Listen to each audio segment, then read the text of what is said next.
Ոչ հայանպաստ, քաղաքագետներն այսպես են բնորոշում Հայաստանի նախկին ղեկավարների վերջին հարցազրույցները, որոնցում նրանք անդրադարձել են նոյեմբերի 9-ի եռակոմ փաստաթղթին, 44-օրյա պատերազմի պատճառներին, մեղադրանքներ հնչեցնելով Հայաստանի գործող իշխանությունների հասցեին։ Հանդիպել եմ Հայաստանում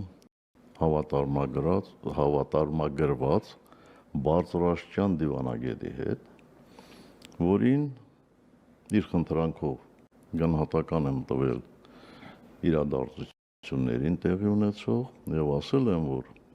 ես արդեն վատ զգացողություն ունեմ, ես կարծում եմ, որ մեր գործերը այդքան էլ լավ չեն գնում եւ եթե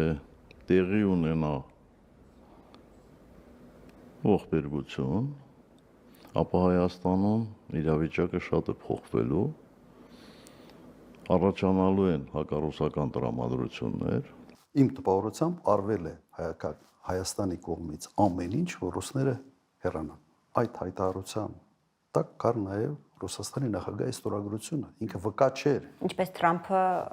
օգոստոսյան փաստաթղթում։ Ինքը ես ստորագրել է, բացի դրան իրենք պատասխանատվություն են ստանձնել անվտանգության համար եւ տեղաբաշխել են խաղաղապահ ուժեր։ Այն ժամանակ։ Բայց ինչ կատարվեց։ Հայաստանը ըստ էության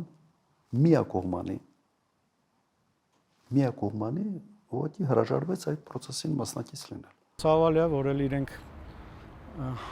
ոչ մի բանով, ոչ մի հայտարարությամբ, ոչ մի կերպ չեն մեղադրում ռուսական կողմին։ Ես սա ցավով եմ նշում, որովհետև իրենք ցակումով լինելով Արցախից,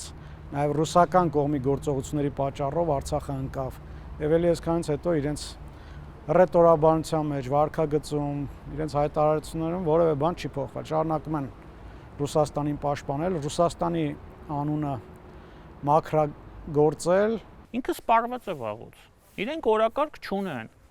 արտաքին քաղաքական տեսլական չունեն։ Քաղաքագետները նկատում են նախկին նախագահները վարել են մի քաղաքականություն, որը Լեռնային Ղարաբաղի ու հայ ժողովրդի հետ որևէ կապ չի ունեցել։ 30 տարի պահել են ստատուս քվո, որտեղ Ղարաբաղի խնդրի կարգավորման վերջնական լուծում չկար։ Հիմա էլ ոչինչ չի փոխվել, ընդգծում է քաղաքագետը, նկատի ունենալով Սարգսյանի հարցազրույցի այն հատվածը, որտեղ նա առանձնացնում է 44-օրյա պատերազմի պատճառները։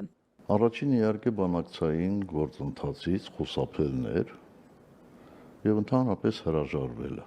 Իսկ ինչ էր բանակցում Սարգսյանը 2011 թվականի հունիսին Կազանում Հայաստանի եւ Ադրբեջանի նախագահներին Ռուսաստանի այն ժամանակվա նախագահ Դմիտրի Մեդվեդևի առաջարկած փաստաթուղթը, որը հայտնի է որպես Լավրովյան պլան։ Կազանի փաստաթուղթը մերժել է Ադրբեջանը, հիշեցնում է Դավիթ Ստեփանյանը։ Սերժ Սարգսյանը վերջնականապես մտցրել է բանակցային գործընթացը փակողի։ Հայաստանի առջև դրվել են այնպիսի պահանջներ, մոտավորապես այնինչ տեղի է ունեցել 44-օրյա պատերազմի արդյունքում։ Մադրիդյան սկզբունքներ, որոնց տակ Ալիևը հրաժարվել է դրել իր ստորագրությունը, որոնք փոխակերպվել էին 11 թվականին Կազանյան սկզբունքներով, որոնք մեծ հաշվով ոչ մի բանով Մադրիդյանից չէին տարբերվում։ Սերժ Սարգսյանը սա ինքն է ասում, սա ես չեմ ասում։ Ինքը ասել է, որ ես պատրաստ եմ ստորագրել Կազանում այդ փաստաթուղթը, Ալիևը հրաժարվեց։ Ինչի մասին է խոսքը։ Նիկոլ Փաշինյանը ստացել է որպես ժառանգություն մի փաստաթուղթ, որը փակուղի էր մեզ համար։ Կամ պիտի ամբողջը հանձնեինք, կամ պիտի գնենք պատերազմեինք։ Սա է իրականությունը, ուրիշ բան չկար ընդ գրած։ 2016 թվականից Հայաստանի առջև Ռուսաստանը եւ Ադրբեջանը դրել են պայման, որ պետք է Հայաստանը իրագործի այսպես կոչված Լավրովի պլանը, որը ենթադրում էր 5 շրջանների վերադարձ Ադրբեջանին, ռուս խաղաղապահների տեղակայում Արցախում եւ այլն։ Ուրեմն 2 տարի Սերժ Սարգսյանը նախ, հետո նաեւ Նիկոլ Փաշինյանը չեն իրագործել դա, այսպես անընդհատ ժամանակ են ձգձգել եւ դրանից հետո արդեն պատերազմը անխուսափելի է եղել։ Այնպես որ այն մարդիկ, ովքեր որ ասում են ճիշտ չի բանակցային գործընթաց նախապանել եւ այլն, դա կիսաճշմարտություն է։ Ռոբերտ Քոչարյանը եւ Սերժ Սարգսյանը երբևէ հրապարակային ասել են, որ պետք է գնային եւ Նիկոլ Փաշինյանը պետք է գնար եւ այդ 5 շրջանները հանձներ Ադրբեջանին։ Ոչ, երբեք իրենք այդպիսի բան չեն ասել։ Անդրադառնալով Ռոբերտ Քոչարյանի այն հայտարարությանը, թե Հայաստանը Պրահայում հայտարարելով, որ ճանաչում է Ադրբեջանի տարածքային ամբողջականությունը, զորայացրել է Ռուսաստանի միջնորդական առաքելությունը, Արմեն Վարդանյանը ընդգծում է։ Այս պնդումը մանիպուլյատիվ է ու շատերի կողմից է արվում։ Պրահայի հայտարարությունը տեղի ունեցել 2022 թվականի հոկտեմբերի 6-ին։ Արցախի էթնիկ զտումը, Արցախի դեմ ագրեսիան տեղի ունեցել ուղիղ 1 տարի անց, մոտավորապես 1 տարի անց, 2023 թվականի սեպտեմբերի 19-ին։ Եթե դա էր պատճառը, ինչու Ադրբեջանը անմիջապես չէր մտնում եւ ռազմական գործողություններ սկսում Արցախի դեմ, ինչու էր 1 տարի սպասում։ Իրականությունն այն է, որ Պրահայում շատ կարեւոր նաեւ մի որոշում է կայացվել, որտեղ որ Արևմուտքը հստակ Ադրբեջանին ասաց, որ Հայաստանի ինքնիշխան տարածքի վրա արձակումը ծանր հետևանքներ է ունենալու վերջինիս համար եւ նա ծանր գին է վճարելու։ Դրանից բացի նաեւ այստեղ տեղակայվեցին եվրոպացի դիտորդները, որպես Հայաստանի սահմանների վերահսկող լրացուցիչ մի գործիքակազմ։ Եվ երբ որ Պրահայում որոշվեց, որ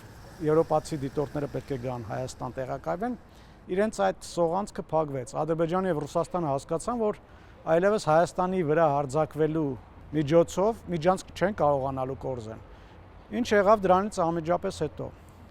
Ադրբեջանը Ռուսաստանի թողտվությամբ փակեց Լաչինի միջանցքը։ Քաղաքագետը հիշեցնում է, դրանից հետո սկսվեց Լեռնային Ղարաբաղի դեմ ռազմական ագրեսիան, որի նպատակը Հայաստանին պատերազմի մեջ ներքաշելն ու Սյունիքի վրա հարձակվելն էր։ Դրա մասին էր նաև փաստաթղթի 9-րդ կետը, որից ըստ Քոչարյանի Հայաստանը հետևողականորեն հրաժարվել է։ Հայաստանի համար այդ փաստաթղթի իրականացումը առաջին հերթին նոյեմբերի 9-ի 9-րդ կետը կապիտուլյացիա է։ Եվ այդ կապիտուլյացիան ուզում է իրականացնել Ռոբերտ Քոչարյանը եւ իր նմանները, այսինքն Հայաստանը պլանավորում էին մեջտեղից կիսել, Սյունիքի մարզը պլանավորում էին մեջտեղից։ Սա է նոյեմբերի 9-ի էությունը, ինչի մասին են նրանք խոսում։ Ում են հիմարի տեղ տենում։ Նոյեմբերի 9-ի փաստաթղթի այդ կետը համեմատելով օգոստոսի 8-ի Վաշինգտոնյան փաստաթղթերի հետ, Վարդանյանը նշում է, Հայաստանը ստանում է ինքնիշխանություն սեփական տարածքի նկատմամբ, ինչը նոյեմբերի 9-ի փաստաթղթում իսպառ բացակայում էր։ Նոյեմբերի 9-ի 9-րդ կետով Ռուսաստանը եւ Ադրբեջանը պնդում էին, որ ռուսական FSB ուժերը պետք է տեղակայվեն։ Օգոստոսի 8-ի 4-րդ կետով կամ ընդհանրապես օգոստոսի 8-ի փաստաթղթով որևէ օտար երկրյա ուժ չի գալու Հայաստանի տարածքում տեղակայվի։ Այ ամբողջ հարցը նոյեմբերի 9-ի եւ օգոստոսի 8-ի միջև այստեղ էլ էլի Քոչարյանը կամ լավ չի պատկերացնում իր վիճակը կամ դիտավորյալ մանիպուլացնում է։ Օգոստոսի 8-ը եւ նոյեմբերի 9-ը չպետք է այս տեսանկյունից միմյանց հետ այսպես զուգակցել։ Երկու տարբեր իրողություններ ունենք։ Նոյեմբերի 9-ի փաստաթուղթը սպառվել է այն ժամանակ, երբ որ Թուրքը հարձակվել է Ջերմուկի վրա, հենց այդ պահին։ Սպառվել է այն ժամանակ, երբ որ Լաչինի միջանցքն է փակվել, երբ որ Արցախում հայեր չեն մնացել։ Պետք չէ խոսել մի բանի մասին, ինչը վաղուց իր արդիականությունը կորցրել է, ասում են քաղաքագետները, նկատի ունենալով նոյեմբերի 9-ի փաստաթուղթը։ Պետք չէ կառչել թղթի կտորներից, որոնք գոյություն չունեն եւ մեծ հաշվով գոյություն չունեին էլ։ Այդ փաստաթուղթը միտված էր միայն օրինականացնել 44-օրյա պատերազմը։ Քաղաքագետները նաեւ հիշեցնում են, Հայաստանը Ռուսաստանի հետ կնքել էր $400 միլիոն զենքի ձեռքբերման պայմանագիր, որը Ռուսաստանը այդպես էլ չկատարեց։ Դիտավորյալ Հայաստանին չի մատակարարվել զենքը, որ Հայաստանը լինի թույլ եւ խոցելի, լինի հեշտ զիջումների գնացող եւ այդ հայտնի միջանցքը տրամադրի ռուս-ադրբեջանական տանդեմին։ Հիմա եթե Ռուսաստանը լավ դաշնակից էր, ինչու՞ չէր մեզ նախորդ տեղեկացրել, թեկուզ Արցախի ղեկավարությանը, որ հարձակում է լինելու։ Պարզը չէ, որ իրենք ամեն ինչ անում էին, որ Հայաստանին ներքաշեին այդ պատերազմի մեջ։